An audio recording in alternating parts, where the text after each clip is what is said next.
Sveiki visi sugrįžę į mano kanalą Laikas dvasiai. Tiem, kas pirmą kartą čia, tai šis kanalas yra apie dvasinės temas, astrologiją ir psichologiją. Todėl, jeigu jūs domina šios temos ir dar neužprenumeravote mano kanalą, prašau tai padaryti bei paspausti varpelį šalia prenumeratos, jog nepraleistumėte mano naujų filmukų, bei pasidalinti mano turiniu su žmonėmis, kuriems gali taip pat būti įdomi mano informacija. Ši serija yra apie mėnulio ženklą namuose. Tiem žmonėms, kas nežino, kas yra mėnulis, kas yra namai ir kokiame ženkle yra jų mėnulis, ar kokiame name yra jų mėnulis, tai paliksiu nuorodą šio video aprašyme apačioje, kur galite pažiūrėti, kaip susirasti savo mėnulį.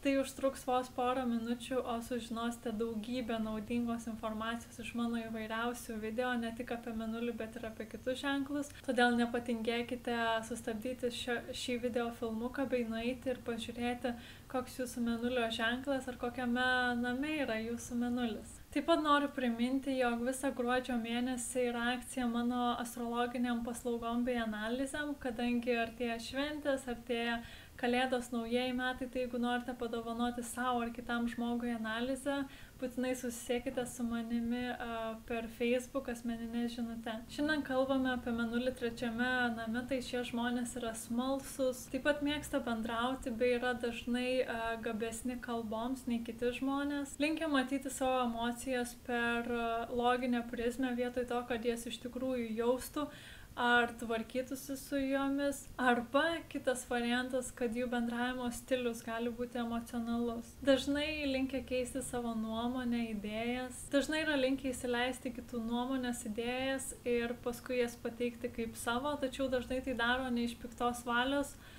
tiesiog jie yra gana priimantis kitų idėjoms. Jie yra gan jautrus kitom nuomonėms, taip pat jie yra gan nervingi ir neramūs žmonės. Jiems taip pat svarbus dažnas aplinkos pasikeitimas. Jų sprendimai dažnai yra paremti tuo, kas traukia arba turi kažkokį tai gerą pojūtį ties tuo dalyku.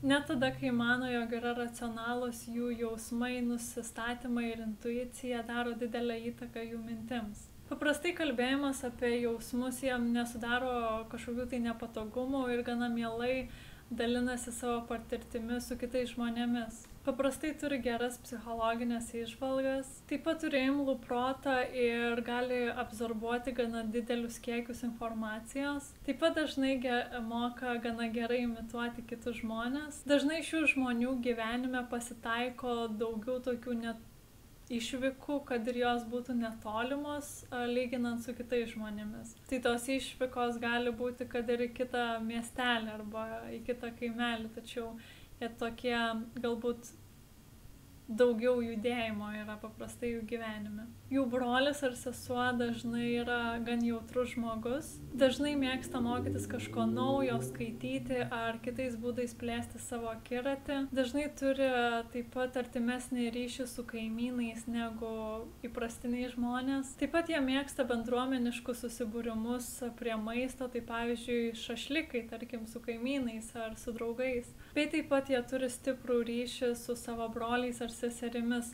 Tas ryšys yra geras ar blogas, čia jau kitas klausimas ir priklauso nuo jūsų asmeninės lentelės, tačiau ryšys yra stiprus.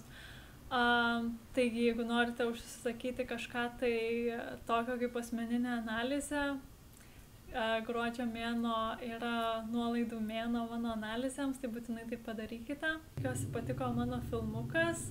Jeigu neužprenumeravote mano kanalą, prašau tai padaryti bei paspausti varpelį, bei pasidalinti, žinoma, mano turiniu su kitais. Dėkoju, kad žiūrėjote ir susitiksime mano kitose filmukuose. Iki!